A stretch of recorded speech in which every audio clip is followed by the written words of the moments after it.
మన జీవితాల్లో మనల్ని విమర్శించే వాళ్ళు ఉంటారు, మనల్ని గాయపరిచే వాళ్ళు ఉంటారు, మనల్ని వేధించే వాళ్ళు ఉంటారు, మన విజయాన్ని చూసి ఏడ్చే వాళ్ళు ఉంటారు. నువ్వు కష్టపడి ఫలించావనుకోండి, కాలం కలిసి వచ్చింది అంటారు. ఎగ్జామ్స్ నువ్వు పాస్ అయ్యావనుకోండి, లక్కు కుదిరింది అంటారు. నీ జీవితంలో నువ్వు ఏది చేసినా సరే ఎవడో ఒకడు ఏదో ఒకటి అంటానే ఉంటారు.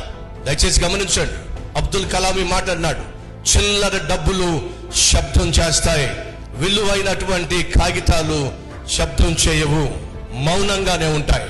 అనగా మన జీవితంలో చిల్లర కబుర్లు చెప్పే వాళ్ళు ఉంటారు, చిల్లరగా తిరిగే వాళ్ళు ఉంటారు. వాళ్ళు నీ విలువైన జీవితాన్ని అర్థం చేసుకోక విసిగించే ప్రయత్నం చేస్తారు, విమర్శించే ప్రయత్నం చేస్తారు. కానీ వినండి, విలువైనటువంటి కరెన్సీ మౌనంగానే ఉంటుంది, దీనంగానే ఉంటుంది, అంతేకాదు దర్జాగా ఉంటుంది. అది దాని యొక్క లక్షణం.